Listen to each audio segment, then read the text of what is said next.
We are back talking about diabulimia, a rare eating disorder in which girls with type 1 diabetes skip their insulin shots to lose weight. They basically manipulate the insulin levels, and when they manipulate them, they're able to manipulate their weight as well. With us is Kelly Gardner, who still struggles with diabulimia, and she actually became a bulimic, the true sense of the word, by binging and purging. We also have expert Sandra Kronberg with us.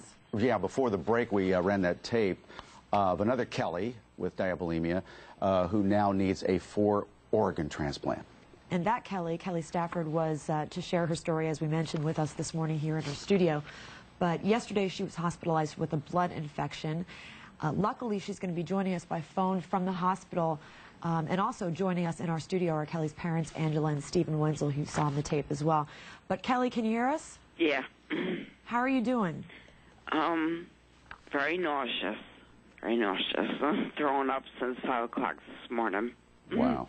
I tell you, we were very inspired by the tape we saw before the commercial break, Kelly, and how you've dedicated your life to helping others. Is that basically the point now, is trying to get through to other people? Is it frustrating when other people with this disorder aren't listening to you? Yeah, but, you know, I remember when I was doing this back then, really wasn't out there. No doctors really knew much about it. My therapist knew. She called it diabulimia. I thought she was crazy. I don't have an eating disorder. I thought that, you know, I was fine. Nothing bad was going to happen to me. I could stop anytime I wanted to. And even watch my biological father go through what he went through with the kidney transplant, the dialysis, and, you know, finally he ended up rejecting the kidney, and he underwent a stroke, and he passed away from it. Even that didn't even wake me up. Kelly, what are you going through? I mean, obviously you're in the hospital right now, very sick, but what do you go through on a daily basis? Tell us kind of about what happens from morning to night with you. Well, the first thing in the morning is throwing up. Throwing up. Do you force yourself, or does it just happen? No, it just happens now. You know, it just happens. And that's the start of her day. Mom, Angela, you know, the therapist, as she said, told both of you that you had this diabulimia. Why did you want to reject that diagnosis at first? Because my daughter had diabetes. I didn't believe she had an eating disorder. She looked fine. She seemed healthy. I asked her what her blood sugar was, and she'd throw out a number, 150, when it was really 800. And she walked around like that for 5 or 6 years, and you don't see the damage then. You see it a few years later. Sure. And the reason she throws up all the time now is because of gastroparesis. The high sugars have damaged the nerves that control the stomach, and the stomach doesn't empty. It affects her eyes. She's blind in one eye. It just destroys every organ, and that's why she's throwing up, because her stomach will not take food now, because what she eats today, she'll throw up tomorrow morning. It just sits there. It's like a dead bag, a doctor described it as. But like so many others, maybe all others, the key was Kelly just wanted to be skinny at any cost. And the cost is now 4 organs. The cost is her life. You know, you're watching your stepdaughter fall apart. Right. It's so hard, because to watch your children suffer has got to be the hardest part. I would do anything in my power, sell everything I have to make them better, and it's something I can't fix, and that's the hardest part. And doctor, when you see parents going through this, to see the old what could we have done? What if we had done this? What answers do you have for parents in this situation? I think most importantly is to look for some of the warning signs.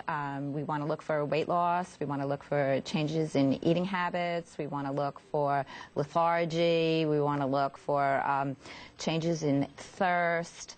and secretiveness and isolation, depression, mood swings. I mean, these are warning signs that are, partly a component of diabetes, sure, but really exacerbated with the eating disorder when the blood sugar is out of control. If I'm giving the right number, why are those all of those symptoms in place? There are also things to look for with bulimia, signs for bulimia as well. Give us just a couple of those things. Well, I know for one, you put your hand in. Yeah, they in call your it mouth. Russell syndrome, and you're going to, with bulimia, where you're actually actively purging as opposed to using your insulin to purge, you're going to see signs on the knuckles when people disappear after the meals. There's going to be Running signs water when of you're in the vomit. bathroom. There's going to be perhaps vomit in the shower. There's going to be vomit, perhaps sometimes even bags under the bed.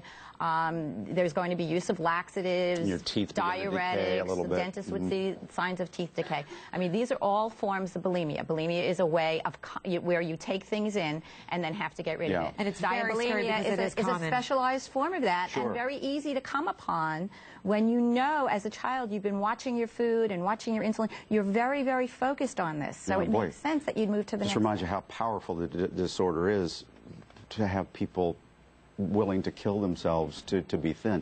Kelly Stafford, if you could give a message to our other Kelly here, Kelly Gardner, because she still has a little bit of it inside her where she still wants to manipulate that insulin and be thin. What would be the message for your other Kelly here? I think I would tell her to stay in therapy. Therapy was very important to me. My therapist was excellent. She really helped me a lot. And I went through years of therapy. I would go to her 3 times a week, and then I'd go to group once a week. So I was traveling 40 minutes out of my way 4 times a week. And I wish I would have listened to my parents. And also remember that, as you start to get older, your body starts to, you don't bounce back as quickly, and you're going to start to notice that, Right. Kelly. You're going to start to notice that you're not 20 anymore. You're 25. You're 30. It's just all those years of all this it's going to have an effect on you. And, Yeah. Another thing, my Kelly never purged. She never did that. She just messed with her insulin. Yeah. She just never took her insulin. But you must be proud of her now for what she's trying to do for other people. She stopped, Yeah. and she doesn't do it anymore. She's too sick. Yeah. And she just wishes she could go back now, and she does want to help other people. Part of the problem is with diabetes, along with that, too many highs, too many lows. Sure. It catches up to you sooner or later. Thank you for coming here. You're very welcome. And sharing the story. And to donate for Kelly Stafford's organ transplant, you can log on to her website at healthforkelly.com, and you can have some more information about all of this, diabulimia. Visit our website at MNJ Show.